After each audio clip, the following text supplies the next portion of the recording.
hello students welcome to my class এই ভিডিওতে আমি আলোচনা কৰিম 8 নম্বৰ চেপ্টাৰ ট্ৰিগোনোমেট্ৰিৰ পৰিচয়ৰ উদাহৰণ নম্বৰ 3 তো ইয়াত দিয়া আছে ধৰা হল ত্ৰিভুজ ACBৰ সি কোণ সমকোণ অৰ্থাৎ সি কোণটো 90 ডিগ্ৰী দিয়া আছে আৰু AB = 29 একক BC = 21 একক আৰু ABC কোণটো B কোণটো তাৰ মানে থিটা তেনেহলে তলত দিয়া মানবোৰ নিৰ্ণয় কৰা এক নম্বৰত দিয়া আছে cos স্কয়াৰ থিটা প্লাস sin স্কয়াৰ থিটা ইয়াৰ মান নিৰ্ণয় কৰিব লাগে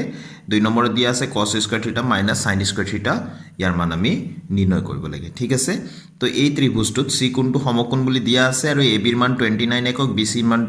21 একক দিয়া আছে আমি ac ৰ মানটো উলিয়াই ল'ব লাগিব ab আৰু bc দুটা বাহুৰ মান দিয়া আছে ac ৰ বাহুৰ মান দিয়া নাই তো ac ৰ মানটো ac বাহুৰ মানটো আমি উলিয়াই লম পাইথাগোৰাছৰ উপপাদ্য ব্যৱহাৰ কৰি তাৰ পিছত আমি sin থিটা আৰু cos থিটা উলিয়াই লম তাৰ পিছত এই ৰিলেচন কেটা আমি উলিয়াবলৈ চেষ্টা কৰিম ঠিক আছে তো স্টুডেন্টস আমি ত্ৰিভুজটো আঁকি ললো ইয়াতে c কোণটো 90 ডিগ্ৰী আৰু b কোণটো থিটা ডিগ্ৰী দিয়া আছিল ab টো 29 একক দিয়া আছিল আৰু bc ৰ দৈৰ্ঘ্যটো 21 একক দিয়া আছিল সেই একেখিনি কথাখিনিকে ইয়াতে লিখি লৈছো এতিয়া পাইথাগোৰাছৰ উপপাদ্য মতে ত্ৰিভুজ ACB তাৰমানে এই ত্ৰিভুজত আমি পাইথাগোৰাছৰ উপপাদ্য মতে আমি জানো অতিভুজৰ স্কয়াৰ ইকুয়াল টু বাকি দুটা বাহুৰ স্কয়াৰৰ যোগফলৰ সমান অৰ্থাৎ AB square equal to AC square plus BC square আমি তেনেকৈ লিখিম ইয়াতে তো AC square plus BC square equals AB square ঠিক আছে তো আমি যেহেতু AC ৰ মান নিৰ্ণয় কৰিব লাগে গতিকে মই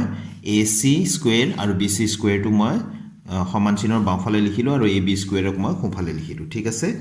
তো এতিয়া AC স্কয়াৰ ইকুৱেলছ আমি লিখিব পাৰো AB স্কয়াৰ BC স্কয়াৰৰ মান ইফালে লিখি দিও সাইড চেঞ্জ কৰি লওঁ BC স্কয়াৰ এতিয়া তো এটো AC স্কয়াৰ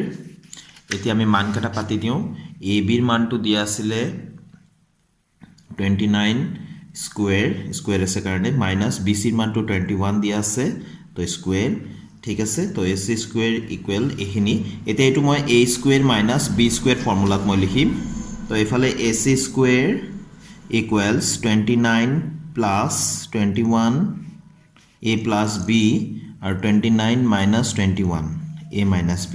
তো A square minus B square ফৰ্মুলাটো আছিল A plus B into A minus B হয়নে তো ইয়াতে মই এতিয়া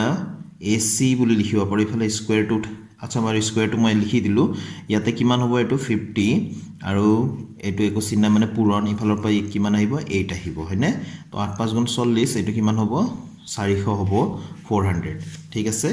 তো ইয়াতে AC মই লিখো এতিয়া স্কয়াৰটো যদি উঠাই দিও এফালে বৰ্গমূল চিন আহিব আৰু 400 মানে হৈ গল 20 ৰ স্কয়াৰ তো এতে কি AC ৰ মানটো আমি কিমান পালো 20 একক ঠিক আছে তো আমি তিনিটা বাহুৰ মান পাই গলো ইয়াত মই লিখি দিম এতিয়া কিমান 20 বুলি লিখি দিলো তো প্ৰথমতে আমি sin থিটাৰ মান উলিয়াই লওঁ sin থিটা মানে আমি জানো লম্ব বাই অতিভুজ নহয় জানো তো লম্ব মানে কিমান আছে ইয়াতে আমি চাও এই থিটা কোণ সাপেক্ষে লম্ব আছে AC আৰু অতিভুজ আছে AB তো AC বাই AB লিখিম আমি তো AC বাই AB লিখি দিলো AC ৰ মানটো আছিল 20 আৰু AB ৰ মান আছে 29 তো ইয়াতে 20 বাই 29 পালো একে ধৰে আমি তোমালোকে তলে তলে কৰিবা মই ইয়াত লিখি দি আছো cos থিটাৰ মান উলিয়াম আমি cos থিটা মানে আছিল ভূমি বাই অতিভুজ নহয় জানো ভূমি আছে ইয়াতে BC আৰু অতিভুজটো আছে AB তো BC বাই AB তো BC ৰ মান কিমান আছে 21 আৰু AB ৰ মান আছে 29 তো cos থিটা আৰু sin থিটাৰ মান আমি উলিয়াই ললো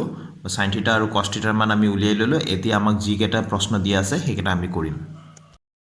তো এক নম্বৰটো মই লিখি ললো cos স্কয়াৰ থিটা প্লাস sin স্কয়াৰ থিটা মান উলিয়াব দিছে তো cos থিটা মানে 21 বাই 29 পালো তো 21 বাই 29 মই লিখি ললো আৰু স্কয়াৰ আছে যেহেতু স্কয়াৰ দিলো whole square plus sin square theta sin থিটাৰ মান কিমান আছে 20 বাই 29 তো 20 বাই 29 হোল স্কয়াৰ দিলো ঠিক আছে তো ইয়াতে এতিয়া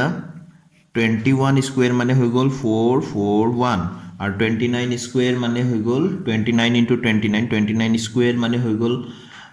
841 তো 841 আৰু ইফালেও প্লাস 20 স্কয়াৰ মানে হৈ গল 400 আৰু 29 স্কয়াৰ মানে হৈ গল 841 তো দুইটাৰে হৰত আছে 841 গতিকে আমাৰ লসাগু হৈ যাব ইয়াতে 841 আৰু যেহেতু হৰ দুটা যদি একে থাকে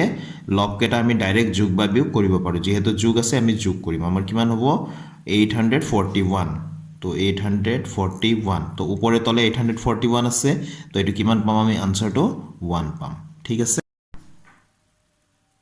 তো স্টুডেন্টস 2 নম্বৰটো দিয়া আছে cos স্কয়াৰ থিটা মাইনাস sin স্কয়াৰ থিটা আগৰটোত আছিল প্লাস এবাৰ আছে মাইনাস তো একেখিনি মানে আমি পাতিম cos থিটা মানে আছিল 21/29 হোল স্কয়ার আছে কাৰণে হোল স্কয়াৰ দিলো আৰু ইয়াতে মাইনাস যেহেতু মাইনাস চিন আছে আৰু sin থিটা মানে আছিল 20/29 স্কয়াৰ আছে কাৰণে a স্কয়াৰটো দিলো একে আগতে কেৱল প্লাস আছিল এবাৰ মাইনাস আছে নহয় জানো তো ইয়াতে 441/841 এইখিনি আমি স্কয়ার কৰিলে তোমালোকে তলে তলে কৰিবা মই ইয়াতে হেক কৰিব বিচাৰি আছো তো মাইনাস এটো 20 স্কয়াৰ মানে 400 29 স্কয়াৰ মানে 841 যেহেতু হৰ দুটা একে আছে দুটা ভগ্নাংশৰ আৰু মাইনাস আছে গতিকে আমি ডাইৰেক্ট মাইনাস কৰিব পাৰো আগৰটো যেহেতু প্লাস আছিল আমি ডাইৰেক্ট প্লাস কৰিছিলো